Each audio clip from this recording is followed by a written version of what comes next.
Hello everyone, welcome to defence Updesh. मेरा नाम है हर्षवर्धन सिंह और आज हम यूएस प्रेसिडेंट इलेक्शन के बारे में बात करेंगे।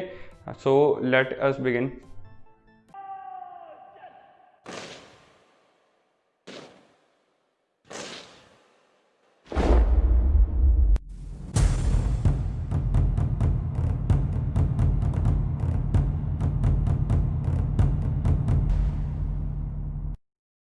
So everyone is regularly curious about कि यूएस प्रेसिडेंट इलेक्शन किस तरीके से होते हैं, क्योंकि रिसेंटली यूएस इलेक्शन जो है वो कंक्लूड हुए हैं।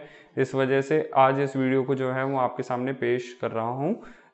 सबसे पहले हम बात करते हैं यूएस प्रेसिडेंट बनने के लिए जो एलिजिबिलिटी क्राइटेरिया है उसको लेकर। सबसे पहले हम बात करेंगे इस एनिमेशन के मीडियम से कि किस तरीके से हमारा जो कैंडिडेट है वो एलिजिबल होता है यूएस प्रेसिडेंट के लिए। तो eligibility conditions are given here. He must be a natural born citizen of the USA, यानी कि सबसे पहली और इम्पॉर्टेंट बात ये होती है कि उसे यूएसए में बॉर्न होना चाहिए। ये बहुत इंपॉर्टेंट कंडीशन है। फॉर एग्जाम्पल इंडिया के अंदर अगर बात करें तो anyone who has attain the citizenship of India, अगर उसने किसी भी तरीके से भारत की नागरिकता प्राप्त कर ली है तो वो भी प्रेसिडेंट के इलेक्शन में जो है वो खड़ा हो सकता है। और इस सब मामले के बीच में अगर उसने किसी भी प्रकार से नागरिकता ली है या उसकी भारत की नागरिकता बनी हुई है तो भी वो एलिजिबल होगा। वहीं on the other hand US के अंदर ये कंडीशन है कि he has to be a natural born US citizen, यानी कि उसने नेचुरल ही जन्म ही यूएस में लिया हो, वो दूसरे देश से इमिग्रेशन करके या फिर सिटीजनशिप पाने वाला नागरिक नहीं होना चाहिए। ये एक पहली कंडीशन दी गई। Second condition is similar to that of the Indian president, 35 years of age, 35 साल की उम्र का जो प्रावधान है वो किया गया है कि प्रेसिडेंट के कैंडिडेट के लिए 35 ईयर्स की एज पूरी कर लेनी चाहिए। एंड नेक्स्ट वन इज कि उस व्यक्ति को यूएस के अंदर 14 साल की रेजिडेंसी होनी चाहिए, यानी कि फॉर एग्जांपल यूएस के अंदर एक से ज़्यादा सिटीजनशिप अलाउड हैं और कुछ मेंबर्स ऐसे होते हैं या यूएस सिटीजन ऐसे होते हैं जिनको दूसरी कंट्रीज़ के अंदर भी सिटीजनशिप मिली भी होती है। तो वो लोग जो है वो फॉरेन कंट्रीज़ के अंदर रह रहे होते हैं या काम कर रहे होते हैं।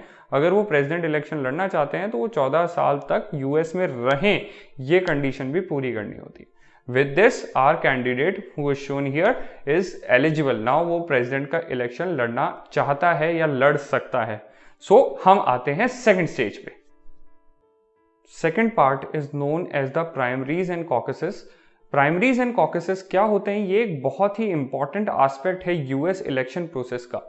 अगर किसी कैंडिडेट ने अपना दावा पेश किया है कि वो प्रेसिडेंट के इलेक्शन में पार्टिसिपेट करना चाहता है तो वो सबसे पहले एक लोकल लेवल पे जो पार्टी है उसकी, खास तौर से अमेरिका के अंदर दो ही पार्टी का सिस्टम मेजरली प्रेवलेंट है, जिसके अंदर से एक डेमोक्रेट्स कहलाते हैं और दूसरे रिपब्लिकन्स कहलाते हैं। जो भी पार्टी के आप कैंडिडेट हैं उस पार्टी में अगर आप अपना प्रेसिडेंट का नॉमिनेशन फाइल करना चाहते हैं या फिर प्रेसिडेंट की रेस में रहना चाहते हैं तो आप जो है वो अपनी पार्टी के लोगों के सामने जो है वो प्रस्ताव पेश करेंगे कि मैं जो है वो इस पार्टी से कैंडिडेट की दावेदारी पेश करता हूं। और उस दौरान आप अपने विचार जिस फोरम में, जिस मंच पे जाकर अपने पार्टी मेंबर्स के सामने रखेंगे, जैसा कि हमारे यहाँ पे कैंडिडेट कर रहा है, सभी पार्टी मेंबर से बात करेंगे और वहां पर जो है वो ये स्पष्ट करेंगे कि अगर आप प्रेसिडेंट बनते हैं तो आप क्या क्या करेंगे और क्यों आपको प्रेसिडेंट कैंडिडेट होना चाहिए। नाउ जिन लोगों के सामने आपने इस प्रस्ताव को रखा है वो लोग पार्टी मेंबर्स होंगे और वो पार्टी मेंबर्स जहां पर आकर मीटिंग कर रहे हैं, इन्हीं मीटिंग को कॉकसेस कहा जाता है जो कि पार्टी ऑर्गेनाइज कराती है। यानी कि एक तरीके का पार्टी ग्रुपिंग या पार्टी मीटिंग है जिसके अंदर पार्टी के मेंबर्स आकर मिलते हैं और वो लोग डिसाइड करते हैं कि अगले इलेक्शन के अंदर उनकी पार्टी की ओर से कौन कैंडिडेट खड़ा होगा। दोनों डेमोक्रेटिक्स एंड रिपब्लिक पार्टी जो हैं उन दोनों के कैंडिडेट्स ऐसा ही करते हैं और इसके बाद में जो कैंडिडेट्स हैं वो अब या फिर जो लोग हैं वो अब वोट करेंगे उन कैंडिडेट्स के लिए, कैंडिडेट्स के कहने पर। अगर कैंडिडेट्स उन लोगों को अपने पक्ष में कन्विंस कर पाए हैं तो कैंडिडेट्स को मिलने वाले वोट्स के बेसिस पे ये डिसाइड होता है कि किस कैंडिडेट की पॉपुलैरिटी कितनी है। इसमें भी पॉपुलर वोट देखा जाता है, यानी कि कोई कैंडिडेट जो लगभग 51% से ऊपर वोट पाएगा वही, या फिर क्लियर मेजॉरिटी वाला कैंडिडेट ही उस पार्टी का कैंडिडेट जो है वो माना जाएगा। और ये प्रोसेस जहां पर फॉलो होती है इसी को कॉकसेस कहा जाता है। इसी तरीके से कुछ स्टेट्स के अंदर, यानी कि यूनाइटेड स्टेट्स के अंदर जो टोटल 50 स्टेट्स हैं, इन 50 स्टेट्स के अंदर से कुछ स्टेट्स के अंदर ये सिस्टम होता है कि वहां पे स्टेट यानी कि जो सरकार है वो खुद ही जो है वो इस तरीके की लॉटरी या फिर इस तरीके की वोटिंग कराती है, जिसके मीडियम से ये डिसाइड होता है कि कौन से कैंडिडेट को प्रेसिडेंट के इलेक्शन के लिए लोग प्रेफर कर रहे हैं। और वहां पर भी पार्टी मेंबर्स जो हैं वो इस चीज के लिए वोट करते हैं। बट ये जो मीटिंग होती हैं या फिर ये जो गैदरिंग्स होती हैं, इनको पार्टी के बुलाने की बजाय इनको स्टेट गवर्नमेंट खुद बुलाती है और इनको प्राइमरीज कहा जाता है। मेजरली प्राइमरीज एंड कॉकसेस बेसिकली यही होते हैं। प्राइमरीज एंड कॉकसेस जो कैंडिडेट जीतते हैं या फिर जो कैंडिडेट इनके अंदर आगे आते हैं, उनके पॉपुलर वोट के बेस पर ही आगे जाकर हमारा कैंडिडेट जो है वो सेलेक्ट होता है कि ये हमारी पार्टी से जो है वो इस साल प्रेसिडेंट नॉमिनी होगा। Now moving on to the next part 3, national campaign. Part 3 national campaign के अंदर अब हमारा कैंडिडेट जो सेलेक्ट हुआ था पूरे देश के अंदर जाकर जो है वो अपना प्रचार करना चालू करेगा। हर एक स्टेट के अंदर जाएगा और जाकर वहां पर अपनी बात को जो है वो सभी लोगों के सामने रखेगा, आम जनता से बात करेगा और इवेंट्स ऑर्गेनाइज करेगा। क्योंकि अमेरिका के अंदर जो भी कैंडिडेट होते हैं उन्हें अपना खर्चा खुद उठाना होता है पॉपुलरिटी के हिसाब से, इसीलिए वो इवेंट्स ऑर्गेनाइज करते हैं जहां पर वो सभी तरीके के लोगों से मिलते हैं, सभी तरीके के बिजनेसेस से मिलते हैं, लोकल प्रॉब्लम्स को सुनते हैं, समझते हैं और साथ ही साथ पैसा भी जो है वो मांगते हैं लोगों से एज अ डोनेशन। और इन इवेंट्स को फंड रेजर इवेंट्स कहा जाता है। फंड रेजर इवेंट्स के अलावा यहाँ पर कैंडिडेट्स जो हैं वो ऑल ओवर इंडिया जो है वो कन्वेंशंस करते हैं, जिनके अंदर पार्टी के मेंबर्स आते हैं, पार्टी से जुड़े हुए लोग आते हैं, आम लोग आते हैं और वो उन कैंडिडेट्स की बात को सुनते हैं। इस तरीके के events all over the country कराए जाते हैं और इनको नेशनल कन्वेंशंस कहा जाता है। नेशनल कन्वेंशंस के अंदर जो कैंडिडेट्स इकट्ठे हुए होते हैं या जो लोग वोट करने के लिए आए होते हैं वो लोग ज्यादातर पार्टी सपोर्टर्स होते हैं और ये कुछ स्टेट्स में वेरी करता है। जैसे एग्जाम्पल के तौर पर हमारे देश में भी कुछ राज्यों को किसी एक पर्टिकुलर पार्टी का गढ़ माना जाता है, उसी तरीके से यहाँ पर भी अमेरिका में 50 जो स्टेट्स हैं उनमें से कुछ स्टेट्स को जो प्रेसिडेंशियल कैंडिडेट्स हैं उनके लिए गढ़ माना जाता है कि यहाँ पर डेमोक्रेटिक पार्टी ही जीतेगी या यहाँ पर रिपब्लिकन पार्टी ही जीतेगी। इसके अलावा जो स्टेट्स रेगुलरली अपने वोट को चेंज करते हैं या फिर वहां पर कोई भी जीत सकता है, फिक्स नहीं है, इस तरीके के वोट्स को स्विंग स्टेट्स कहा जाता है। या इस तरीके के स्टेट्स के अंदर मेजरली कैंपेनिंग ज्यादा की जाती है या प्रेसिडेंट कैंडिडेट जो है वो इन स्टेट्स में जाकर ज्यादा वोटिंग मांगते हैं, ज्यादा कैंपेनिंग करते हैं। उदाहरण के तौर पर अगर बीजेपी को या कांग्रेस को लगता है कि इस स्टेट के अंदर हमारी सरकार बदल सकती है या सरकार जा सकती है, कोई और पार्टी भी जीत सकती है, तो जो भी मेजर नेता होंगे ना वो वहीं जाकर ज्यादा कैंपेनिंग करेंगे, उसकी बजाय ऐसे स्टेट में जाने की बजाय जहां पर उन्हें ये उम्मीद है कि हमारी पार्टी ही जीतती है। तो इस तरीके से ही अमेरिका के अंदर इस स्टेज के अंदर नेशनल कन्वेंशंस रखे जाते हैं और अलग अलग जाकर कैंपेन की जाती है। नाउ इसी का पार्ट है या इसी के बीच में डिबेट्स भी कराई जाती हैं। CNN चैनल के द्वारा 3 प्रेसिडेंशियल डिबेट्स कराई जाती हैं, जिस आजमाया हुआ तरीका है यूएस इलेक्शंस के अंदर, आप ऐसा कह सकते हैं, जिसके मीडियम से वहां के लोग जो हैं वो ये ट्राई करते हैं कि वो प्रेसिडेंट को एक दूसरे के खिलाफ या प्रेसिडेंट कैंडिडेट्स को एक दूसरे के खिलाफ जो है वो खड़ा करके उनकी बात सुने और ये चीज डिसाइड हो सके कि कौन बेटर कैंडिडेट रहेगा। ऐसी 2 डिबेट्स प्रेसिडेंट कैंडिडेट्स के बीच और एक डिबेट जो है वो वाइस प्रेसिडेंट कैंडिडेट के बीच में होती हैं। इन डिबेट्स के पूरा होने के बाद में ये फेज या कन्वेंशन फेज जो है वो पूरा हो जाता है, जो तकरीबन नवंबर तक का टाइम खा जाता है एक इलेक्शन ईयर के अंदर। नेक्स्ट फेज इस इलेक्शन डे। अब जब इलेक्शन डे आ जाता है तो इलेक्शन डे के अंदर सभी लोग जो हैं वो पोलिंग बूथ पे जाकर अब वोट करने लगते हैं। उनकी प्रेफरेंस के बेसिस पे पोलिंग बूथ पे जाकर वोट करने के अलावा कभी कभार यूएस के अंदर कुछ स्टेट्स में पोस्टल बैलेट का ऑप्शन भी दिया जाता है। इंडिया के अंदर पोस्टल बैलेट का ऑप्शन सिर्फ उन्हीं लोगों को मिलता है जिन लोगों की सरकारी नौकरी हो, वो ड्यूटी पर हो, किसी तरीके से वोट करने नहीं आ सकते हों। इस तरीके के लोगों को पोस्ट के माध्यम से इलेक्शन ऑफिसर के पास में अपना वोट भेजने का अधिकार होता है। वहीं अमेरिका के अंदर कोई भी नागरिक जो है वो इस तरीके से पोस्टल बैलेट के माध्यम से या पोस्ट के माध्यम से जो है वो अपने वोट को डाल सकता है। इस इलेक्शन डे के अंदर जब वोट डाले जाते हैं, यहां पर आता है हमारा ट्विस्ट। जो वोट प्रेसिडेंट कैंडिडेट के लिए डाले गए हैं, उन वोट के बेस पे आप डायरेक्टली प्रेसिडेंट को नहीं चुनते हैं, आप प्रेसिडेंट को चुनने के लिए एक बीच में जो प्रतिनिधि हैं उनको चुनते हैं, जिनको इलेक्टर्स कहा जाता है, और इन इलेक्टर्स को पार्टी अपॉइंट करती है। उदाहरण के तौर पर डेमोक्रेट पार्टी अपनी तरफ से हर राज्य के अंदर, हर स्टेट के अंदर 3 या 4 जनों को, जितनी भी वहां पर सीट है उतने जनों को इलेक्टर्स के तौर पर नियुक्त करेगी, अपॉइंट करेगी। वहीं दूसरी तरफ रिपब्लिक पार्टी भी ऐसा ही करेगी, और जब उस स्टेट के अंदर जो भी पार्टी जीतेगी उसके इलेक्टर्स, उसमें जितने भी स्टेट में उसमें जितने इलेक्टर्स होंगे वो चुन के आ जाएंगे। उदाहरण के तौर पर हम एक स्टेट ले लेते हैं, स्टेट है Florida.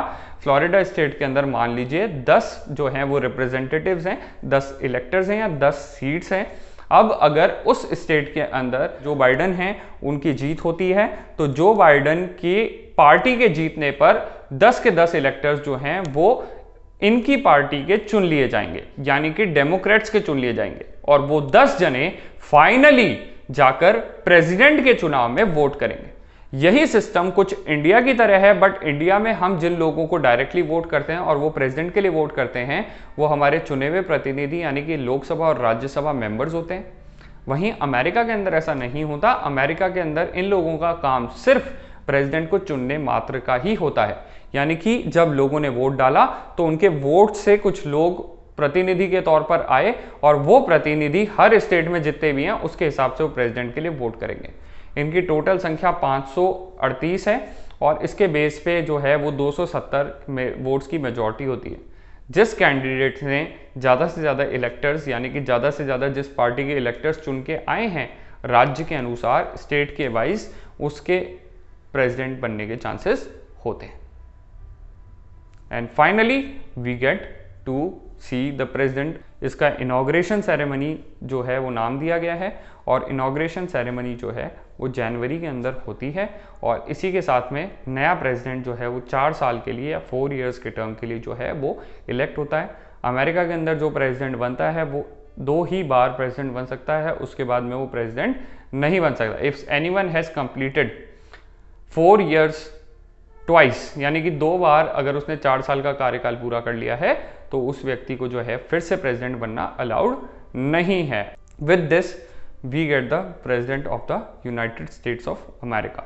Disadvantages of this system. Disadvantage of this system is कि कभी कभार जो व्यक्ति बहुत ज़्यादा पॉपुलर होता है, जिस व्यक्ति के पक्ष में मेजॉरिटी लोग वोट करते हैं, वो व्यक्ति नहीं जीतता है। आप पूछेंगे ये कैसे हो सकता है, तो मैं इसको समझाने के लिए आपको एग्जाम्पल लेता हूं। In this example, we can see that there are various states mentioned. अगर हम उदाहरण के लिए मान लेते हैं कि यहाँ पर हमारे पास 7 राज्य जो हैं वो दिए गए हैं, 7 स्टेट्स जो हैं वो दिए गए हैं, जिनकी पॉपुलेशन दिखाई गई है और इनके बेस पर बांटे गए वोट्स दिखाए गए। यानी कि अमेरिका के अंदर जो इलेक्टोरल कॉलेज, जिसकी अभी हमने थोड़ी देर पहले बात करी, उसको अगर बांटे तो हर एक राज्य के अंदर जो इलेक्टर्स होते हैं उनकी संख्या इस तरीके से निर्धारित होती है कि कांग्रेस के वोट जनसंख्या के आधार पर, यानी कि कांग्रेस, जिसको हम अपने यहाँ पे लोकसभा बोलते हैं, अमेरिका में कांग्रेस बोला जाता है, यानी कि लोअर हाउस, निचला सदन भी बोला जा सकता है। इस लोअर हाउस के अंदर जो पॉपुलेशन रहती है, उस पॉपुलेशन के बेस पे सीट्स को एलोकेट किया जाता है या राज्यों को सीट आवंटित की जाती है। तो यहाँ पे देख सकते हैं उदाहरण के तौर पर 10,000 वाली जनसंख्या के राज्य में उदाहरण के लिए 10 सीटें और 1,000 की जनसंख्या वाले राज्य में 1 सीट होगी। इसी तरीके से आगे बढ़ने पर जब हम ऊपरी सदन यानी कि अपर हाउस पे पहुंचते हैं, जिसको इंडिया में राज्यसभा कहा जाता है, अमेरिका में सेनेट कहा जाता है, वहाँ सीटें फिक्स हैं। चाहे कितनी भी पॉपुलेशन हो, वहाँ पर सीट्स की संख्या जो है वो बराबर रहेगी। 2 सीट्स हर राज्य के लिए आवंटित की गई है।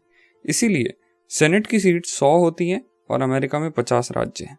यही कारण है कि वहाँ पर 100 सीटें हमेशा ही सेनेट के अंदर रहती हैं। तो इसके बेस पे हर राज्य को सीट जो है वो मिल गई, यानी कि हर राज्य में कितने इलेक्टर्स होंगे जो प्रेसिडेंट के चुनाव में हिस्सा लेंगे, वो यहाँ पे हमें मिलता है। उदाहरण के तौर पर ए में 12 सर्वाधिक और जी में सबसे कम 3 या एफ में भी उसी के बराबर 3।